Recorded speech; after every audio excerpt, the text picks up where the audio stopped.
Hey, good morning. I'm Paige Browning. It's Tuesday. This is Seattle Now. Violent incidents against trans women in Seattle have increased in the past year. They've happened to people while strolling through Queen Anne in daylight and to people on Capitol Hill hanging out with friends. And this is all happening against the backdrop of anti-trans rhetoric and policy from the federal government. We'll hear from Stranger News editor Vivian McCall in a minute. But first, let's get you caught up. If you drive past Seattle Children's Hospital today, you could see nurses out picketing. Unionized nurses are in contract negotiations with the hospital. They say they're fighting for higher wages, increased sick time, and more so-called break nurses who can cover for people on break. They'll be out until 9 this morning and from 11 to 2. A new sales tax on services kicks in tomorrow in Washington state. Basically, more services such as advertising and temporary staffing will have the state's retail sales tax applied to the cost. State lawmakers approved the new tax this spring, and it's expected to raise $1 billion over the next 2 years, according to the Washington State Standard. Also starting tomorrow, the B&O tax goes up for major financial institutions in Washington. And speaking of price increases, ferry prices change tomorrow. One example, a trip on the Seattle-Bremerton route in a standard-size vehicle will cost $19.70. That's an increase of a little more than $1. This is because state lawmakers approved a 3% fare increase and a 50-cent surcharge to pay for vessel replacements. Ferry prices will go up another 3% next spring. Check back for more headlines on tonight's episode of Seattle Now.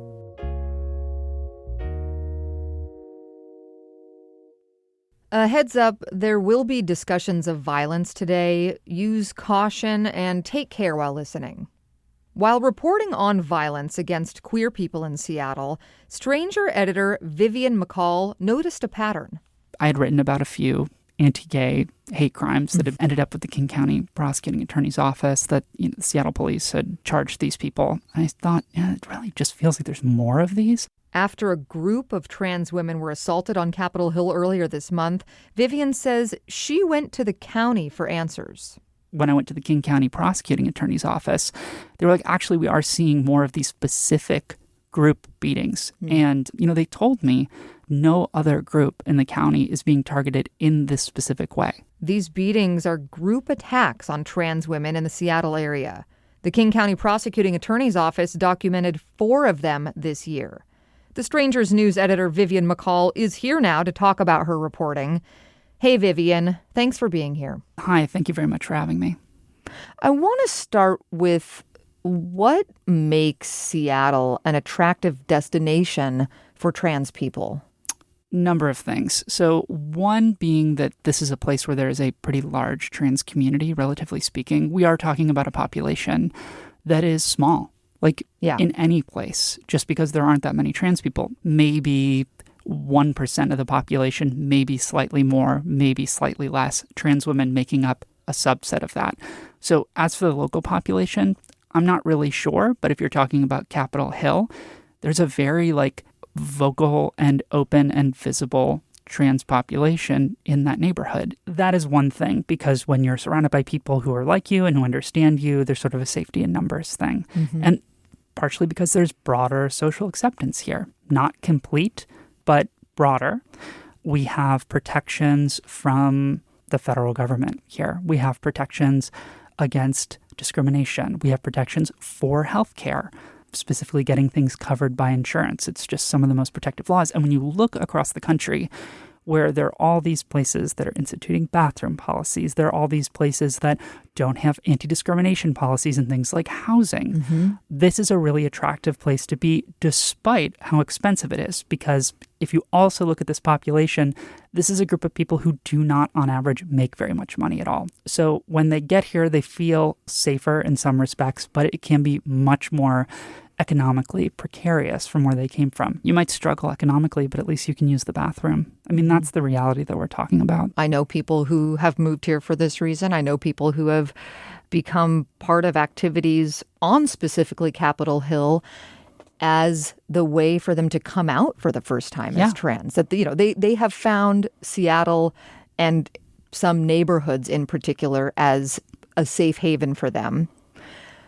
Yet, I want to ask you about your story. Mm-hmm. Something changed in the last year. The King County Prosecuting Attorney's Office tracked a rise in certain crimes against trans people, particularly trans women. Right. What did they find? So to be clear, hate crimes, this is not like the peak point for hate crimes. There was a huge peak in 2020 that we saw, and this was for all kinds of groups. What we are seeing an escalation of are group beatings, specifically groups of men who are beating trans women, in many of these cases in the middle of the day. In at least one case, strangers on the street joined in, transgender women specifically. Mm-hmm. And I think that that's a really important distinction. We're talking about a subset of a population of a subset of a population, mm-hmm. which is being actively targeted in a rhetorical way by the right wing. It has changed significantly. And while it started last year, there was one case last June, but then there have been 4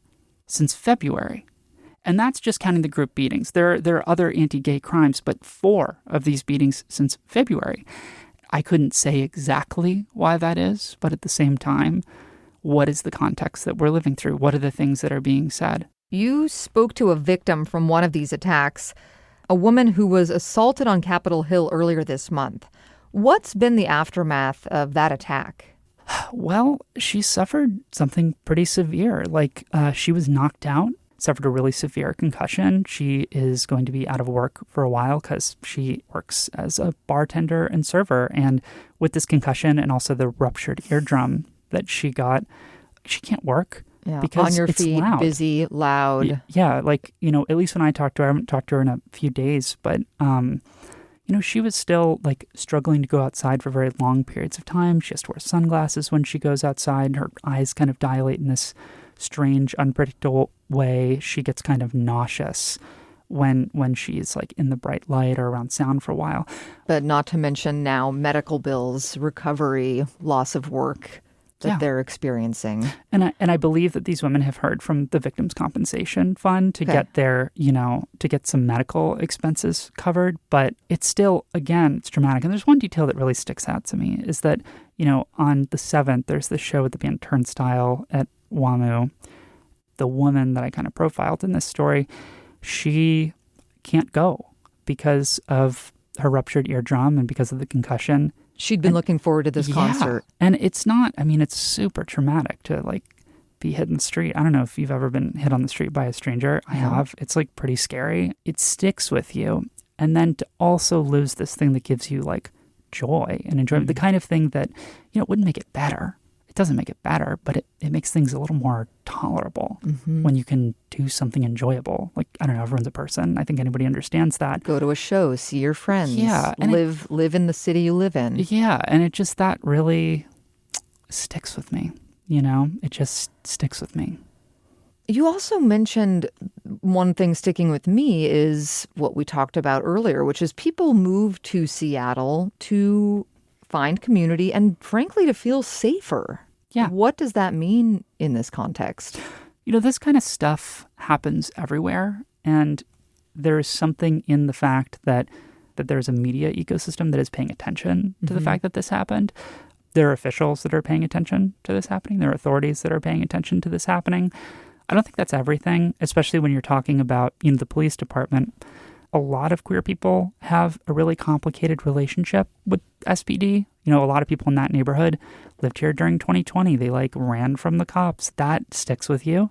Mm-hmm. And a lot of people are still very upset. People have this really fractured relationship with the officials here. It's really complicated because I think the people who are moving here, that's not what they're talking about. It's that they know that there are people who are like them that are going to have their back and that they're going to care about them and that they're going to, they're going to take care of them. And that is, I think, really important. That the community still trusts exists. Itself. And that's true of any minority community. I like how you put that. The community trusts itself and the community is here. And as of today, we still have laws that safeguard trans rights beyond what many other states do. We do. I really want people to realize, this is real. This is happening. This isn't political speech. This isn't this big argument like the trans debate, like the gay debate. Real people are getting hurt. Real people are losing access to their medical care. Real people are having to flee across the country because of a political situation, no matter how much money it costs them. I wrote about this years ago. I profiled like 6 people who had to move across the country to flee those laws, and that stuff is still happening. It's accelerating. I guess just to put a point on this, your story outlines multiple different hate crimes that have happened in Seattle, including on Capitol Hill in the past year.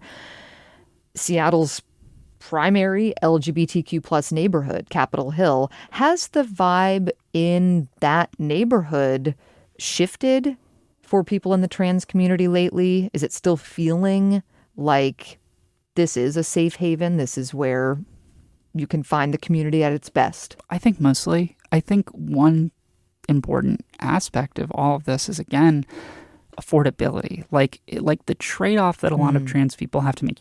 It's like a few factors. And, you have a group of people who there are very few places that they can go relatively in the country where they're likely to find broad social acceptance and protective laws. Yeah. So you have that. You have a group of people who, on average, are quite poor.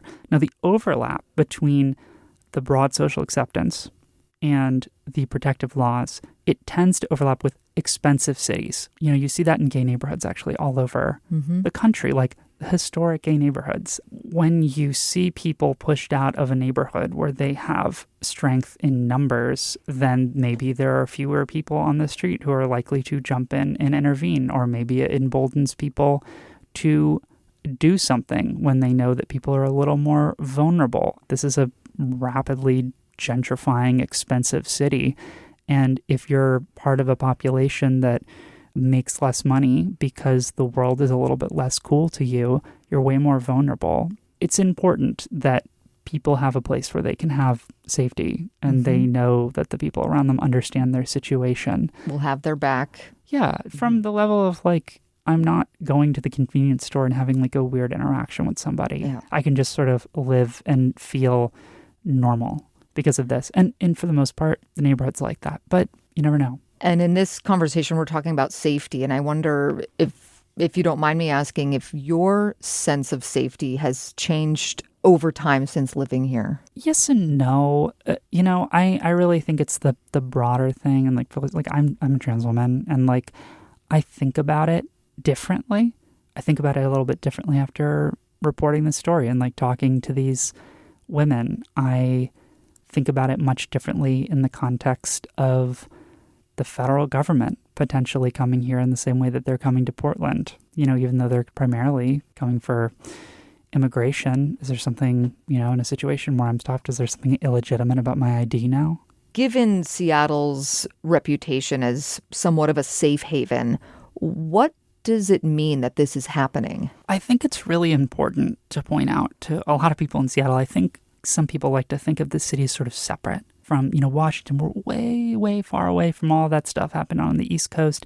We're just kind of our own thing. We're up here in the woods. We're basically in Canada, and like we have our own kind of like provincial way of life. We are still part of this country, and we have seen ICE enforcement here. We have seen people taken away from their families. We have seen challenges to trans care at the federal level that are pushing our local institutions to change what they're doing. So guess what? We are part of the United States, and the federal government wants to enforce cultural change at the state level. They want to put down the kind of protective laws that we have here.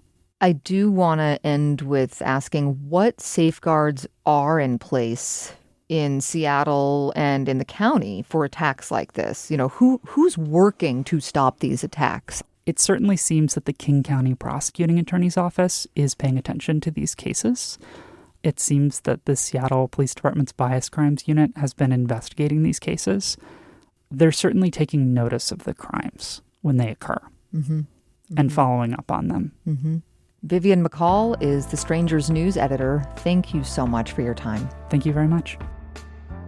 Appreciate you listening to Seattle Now. Today's episode was produced by Vaughn Jones. It was edited by Caroline Chamberlain Gomez. Our production team also includes Andy Hurst, Brooklyn Jamerson Flowers, and Patricia Murphy. Greg Kramer does our theme music. Seattle Now and KUOW Public Radio are members of the NPR network. I'm Paige Browning. See you soon.